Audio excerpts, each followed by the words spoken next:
Assalamualaikum warahmatullahi wabarakatuh. Nama saya Adrian Baik Rifai dengan NIM 41530101064. Oke, saya hari ini akan membuat video tentang membangun pertahanan cyber yang kuat.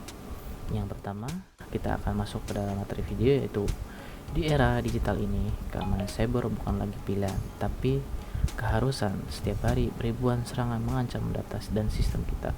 Tapi bagaimana kita bisa bertahan? Apa saja alat yang kita butuhkan untuk mencegah dan mendeteksi ancaman-ancaman ini?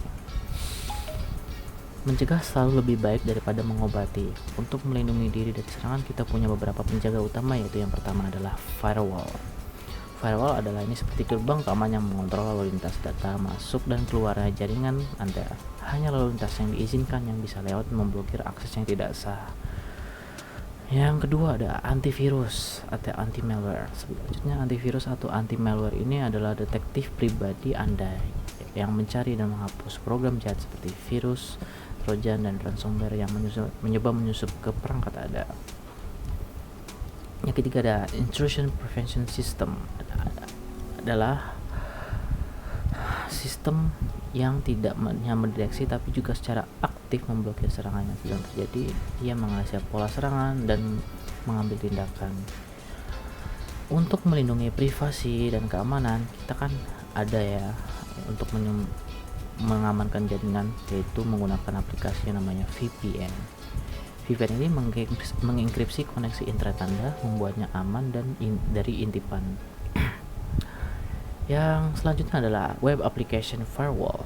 Bagi Anda yang mau aplikasi web application menggunakan WAF sangat penting. WAF melindungi aplikasi web dari serangan spesifik seperti SQL injection atau cross-site scripting. Oke, selanjutnya adalah mengenal alat pendeteksi serangan. Itu pertama ada SIEM, IDS, ada endpoint detection, IDR, dan vulnerability scanner ya. Yang pertama adalah IDS. Berbeda dengan IDPS, IDS berfokus mendeteksi dan memantau lalu lintas jaringan atau sistem untuk tanda-tanda aktivitas yang mencurigakan dan memberikan peringatan. Yang kedua adalah SIEM atau Security Information Event Management. Kemudian ada Security Information and Event Management. SIEM mengumpulkan dan menganalisis log dari berbagai sumber di jaringan Anda. Ini seperti pusat kendali yang memberikan gambaran yang menyeluruh tentang apa yang terjadi. Endpoint Detection atau Response EDR adalah fokus pada perangkat akhir seperti perangkat endpoint seperti laptop dan server. EDR ini memantau aktivitas perangkat tersebut secara real time, mendeteksi ancaman dan memungkinkan respon cepat.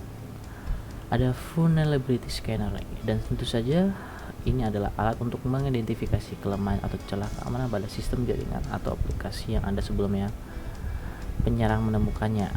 Oke, selanjutnya adalah memahami security playbook. Apa itu security playbook? Memiliki alat saja tidak cukup. Kita butuh panduan, sebuah peta jalan, dan menjelaskan apa yang harus dilakukan ketika serangan benar-benar terjadi. Inilah yang disebut security playbook. Secara sederhana, security playbook adalah dokumen yang berisi serangkaian prosedur dan langkah-langkah yang harus diikuti oleh keamanan cyber ketika menghadapi insiden keamanan. Ini seperti resep yang terstruktur untuk mengatasi berbagai jenis serangan. Mengapa penting? Pertama, dari standarisasi respon. Semua anggota tim tahu proses apa yang harus dilakukan untuk mengurangi kebingungan dan mempercepat respon. Kedua, efisiensi. Dengan langkah-langkah yang lebih jelas, tim bisa bertindak cepat dan efektif. Dan ketiga, konsistensi, untuk memastikan setiap insiden ditangani dengan cara yang sama dan optimal. Isi playbook itu apa aja sih? Biasanya mencakup alur kerja insiden, mulai dari deteksi, analisis, penahanan, hingga pemulihan.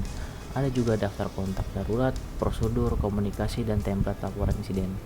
Setiap jenis insiden seperti serangan DDoS atau phishing bisa memiliki play atau skenario yang spesifik tersendiri. Oke, dengan kombinasi alat dan pencegahan yang mendeteksi yang kuat ditambah dengan panduan yang jelas dari security playbook, kita bisa membangun pertahanan cyber yang tangguh. Keamanan cyber adalah tanggung jawab kita bersama. Mari kita mewujudkan dunia digital yang lebih aman dan lebih baik untuk masa depan. Oke, sekian dari saya. Jika ada salah, mohon maaf. Wassalamualaikum warahmatullahi wabarakatuh.